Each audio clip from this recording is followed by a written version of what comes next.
as those of the grunion. Imagine, it's in the birds, in cows, flies, plants too, even bacteria. We all share the same biological mechanisms for time. So the rhythm of our daily lives comes from within us. Our fundamental experience of time turns out to be internal, written into the DNA of every single cell of our bodies. But in the past couple of 100 years, that's all changed.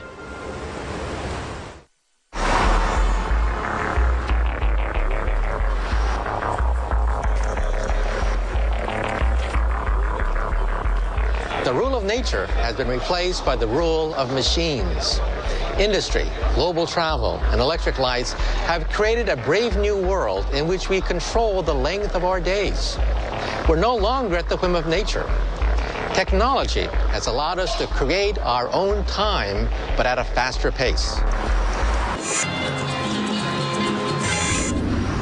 It seems we all have a sense of time passing, and how much. Even in a completely empty environment, in the absence of any information, we still have this ability. It's like a sixth sense. So there's something going on inside of us, something in our mind that allows us to judge the amount of time passing.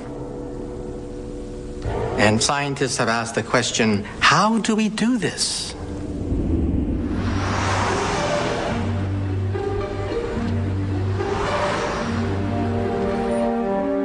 At Duke University in North Carolina, scientists have made an astonishing discovery.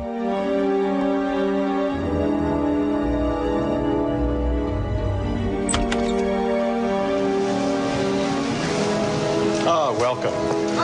I'm going to take part in an experiment to reveal just how we sense time passing. It's all down to something Warren Mech calls the stopwatch. So you believe that there's a stopwatch in my brain that's sort of ticking away, right? I mean, how can that be? Well, the idea is that there's a brain circuit in there that's very selective for keeping track of time. And that when we put you in the scanner, we can actually see that circuit at work. It's going to light up in some sense? Your machine's going to be able to look right in and see certain centers of the brain lighting up? Well, if we can get you to focus on just the duration of the events in there, that'll put a spotlight on this stopwatch. And so you're right, we're going to be able to activate it and just look right into the brain.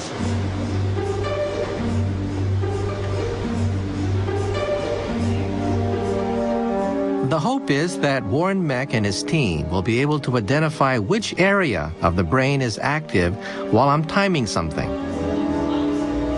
Michio, can you hear me okay? And I have you respond to those duration stimuli as to whether they're shorter or longer. Are you ready? It's incredible to think it's actually possible to detect my experience of time passing.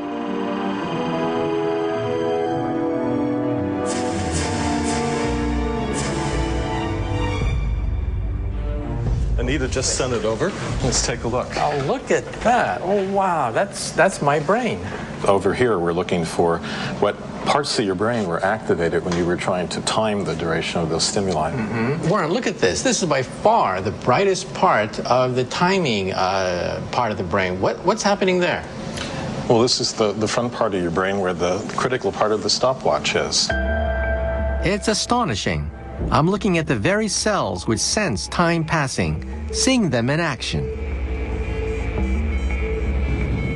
So this is what's beating then, right? There's a stopwatch is right there. Right. Now, what's inside there that is actually beating? Is it a chemical reaction? Is it a nervous reaction? And what is it inside there that's clicking away? Right. Well, there are thousands of brain cells inside of there that beat in a regulated fashion, and they serve as essentially the tick-tock of the stopwatch.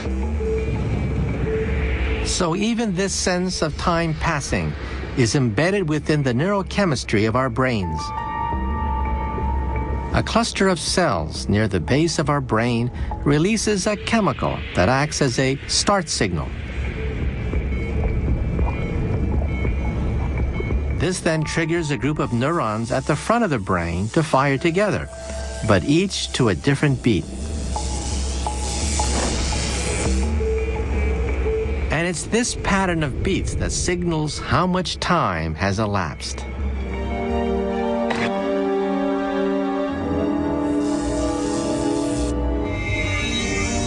This process is happening constantly, without us even knowing it. We're continually timing the world around us.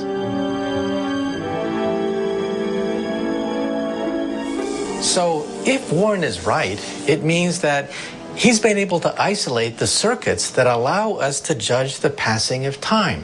The organ, so to speak, that allows us to measure the beat of time itself.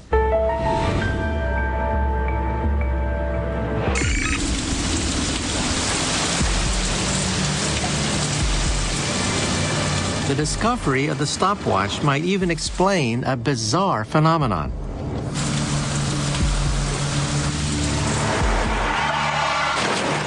In life-threatening situations, people say that time slows down. So much that they could see every tiny detail.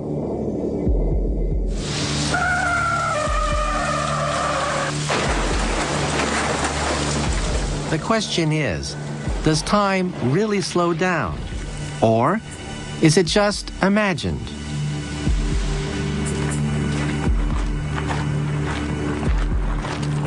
We're going to find out. Psychologist Dr. David Eagleman is about to conduct the first ever scientific experiment to explore whether time really does slow down in a near-death situation.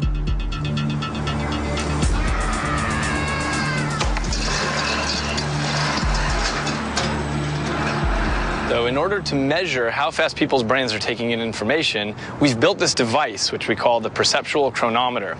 And the idea is that numbers flash very rapidly on this LED screen. They flash so rapidly that a normal brain under normal circumstances can't see what's being flashed here. But if time were running in slow motion, then you should be able to distinguish the numbers. Jesse Callis has volunteered to be our guinea pig. Can you see that there are numbers flashing on the screen here? Yes. Okay, these are flashing at a slow rate. If I speed this up, at some point... First, David has to make sure that Jesse can't read the numbers when time is running normally for him. That it's very difficult to read what the numbers are. Yes, very difficult. Okay, and so are you able to read what's on the screen now? Yes. How about now? Yes. Okay. And here, can you read the number at all? No, not at all. Okay. Just do this number here. Yeah, great. Is that too tight? No, go ahead. Okay. There's no way to fake this test because if time is not running more slowly, they can't see the sequence.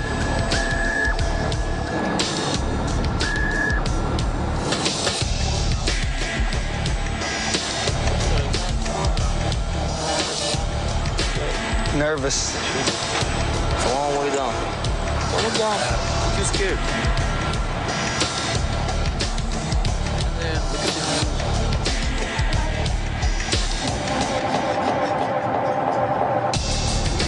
the drop over. Jesse is about to free fall from a height of 33 meters, 12 stories above the ground. The question is,